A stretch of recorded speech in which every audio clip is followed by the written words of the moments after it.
India ने एक ऐसी टेक्नोलॉजी बना ली है जो फ्यूल खत्म नहीं करती है बल्कि खुद ही नया फ्यूल बना लेती है। सोचो, अगर एक मशीन ऐसी हो तो क्या तुम बिलीव करोगे? और सबसे शॉकिंग बात, दुनिया का सिर्फ कुछ ही कंट्रीज के पास ये पावर है और अब इंडिया भी उस लिस्ट में आ चुका है। सोचो, जिस देश के पास ऐसा टेक्नोलॉजी हो, क्या वो कभी एनर्जी क्राइसिस फेस करेगा? क्या वो कभी दूसरे देशों पर डिपेंड रहेगा? इंडिया आज उस डायरेक्शन में पहुंच चुका है। एक ऐसा न्यूक्लियर मास्टर प्लान जो 70 साल पहले डिजाइन हुआ था और आज रियलिटी बन रहा है। इस वीडियो में मैं तुम्हें स्टेप बाय स्टेप समझाऊंगा इंडिया का 3 स्टेज न्यूक्लियर प्रोग्राम। कैसे यूरेनियम से प्लूटोनियम बनता है, कैसे प्लूटोनियम से और फ्यूल क्रिएट होता है और कैसे थोरियम फ्यूचर का सबसे पावरफुल फ्यूल बन सकता है। और ट्रस्ट मी, वीडियो का एंड तक तुम इस टॉपिक को किसी एक्सपर्ट की तरह समझ जाओगे। ये स्टोरी स्टार्ट होती है 1950s इंडिया से ही। एक नया देश, लिमिटेड रिसोर्सेज, एनर्जी क्राइसिस का फ्यूचर रिस्क। जब एक साइंटिस्ट ने एक ऐसा प्लान बनाया जो डेकेड्स आगे की सोच रहे थे। उनका नाम था होमी जहांगीर बाबा। उन्होंने देखा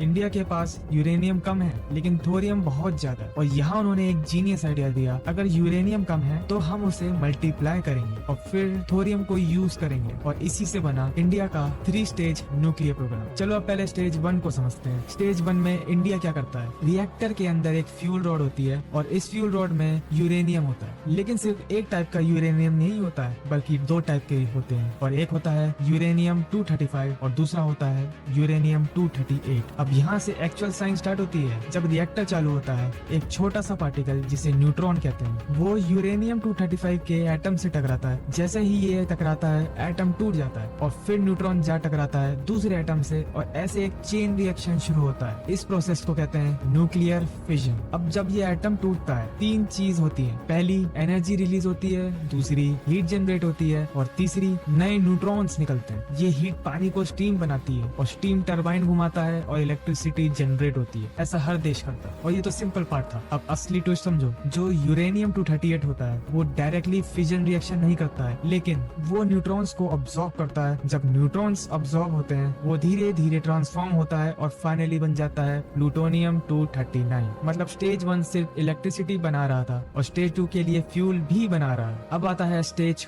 2। यहाँ इंडिया यूज करता है वही प्लूटोनियम 239 जो स्टेज 1 में बना था, लेकिन इस बार रिएक्टर नॉर्मल नहीं होता है। इसमें यूज किया जाता है फास्ट ब्रीडर रिएक्टर। अब ध्यान से समझना, इस रिएक्टर के अंदर 2 पार्ट होते हैं। सेंटर में होता है कोर और बाहर होता है ब्लैंकेट। कोर में प्लूटोनियम रखा होता है जहाँ न्यूक्लियर फिजन होती है, एनर्जी न्यूट्रॉन्स निकलते हैं। अब ये न्यूट्रॉन्स सीधा वेस्ट नहीं होते, ये बाहर जाकर ब्लैंकेट में पड़े यूरेनियम 238 से हिट करते हैं और उसे कन्वर्ट कर देते हैं नए प्लूटोनियम 239 में। यस, प्लूटोनियम 239 जो कि इस रिएक्टर के मेन फ्यूल है ना? कमाल की बात। मतलब फ्यूल यूज भी हो रहा है और नया फ्यूल भी बन रहा है। इसीलिए इसे कहते हैं ब्रीडर रिएक्टर। और क्योंकि ये फास्ट न्यूट्रॉन यूज करता है इसलिए इसका नाम पड़ा फास्ट ब्रीडर रिएक्टर। इंडिया ने इसमें एक बड़ा माइलस्टोन अचीव किया है जो है प्रोटोटाइप फास्ट ब्रीडर रिएक्टर। ये रिएक्टर सक्सेसफुली क्रिटिकलिटी हिट कर चुका है। मतलब ये रिएक्टर अभी इस वक्त फंक्शनिंग में है। इंडिया स्टेज 2 में ऑफिशियली एंटर कर चुका है और अब आता है फाइनल स्टेज जो अब इंडिया को करना बाकी है, स्टेज 3, जिसके लिए पूरा सिस्टम बना हुआ है, जिसके लिए इंडिया 70 साल से वेट कर रहा है। और यहाँ एंट्री होती है थोरियम की। अब ध्यान से समझिए, थोरियम डायरेक्ट फ्यूल नहीं है क्योंकि थोरियम एक फर्टाइल आइसोटोप है, ना कि फिशन, जैसे कि यूरेनियम 235 या फिर प्लूटोनियम 239। अगर तुम थोरियम को रिएक्टर में डालो तो कुछ भी नहीं होगा। तो फिर इसको यूज कैसे करेंगे? अब आ जाता है स्टेज 2 का इंपॉर्टेंस।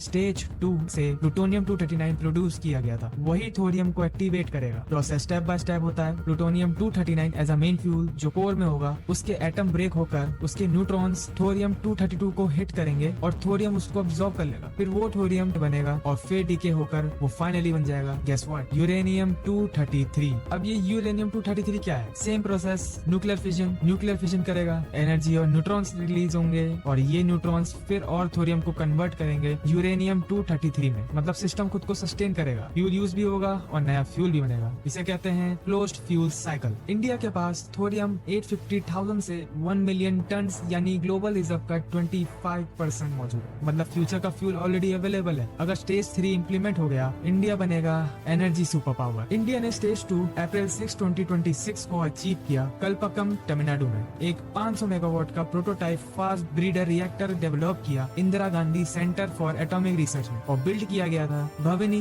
यानी भारतीय नाभिकीय विद्युत निगम लिमिटेड में। ये इंस्टीट्यूशंस कंटिन्यूसली काम कर रहे हैं स्टेज 3 को सपना से हकीकत में बदलने में। सैल्यूट उन साइंटिस्ट को जिन्होंने ये सपने को हकीकत में बदला। ये सिर्फ एक टेक्नोलॉजी नहीं है, ये एक विजन है, एक ऐसा सिस्टम जो डेकेड्स पहले डिजाइन हुआ और आज रियलिटी बन रहा है। इंडिया आप सिर्फ एनर्जी कंज्यूम नहीं करेगा, इंडिया फ्यूचर को पावर करेगा। अगर तुम ऐसे रियल पावरफुल टॉपिक समझना चाहते हो और अगर तुम्हें ये वीडियो पसंद आए तो लाइक करके शेयर करो, सब्सक्राइब करके बेल आइकन दबाओ, क्योंकि हर हफ्ते मैं ऐसी ही खबर और काफी मिस्ट्री केसेस लेकर आता हूँ। तब तक के लिए जय हिंद।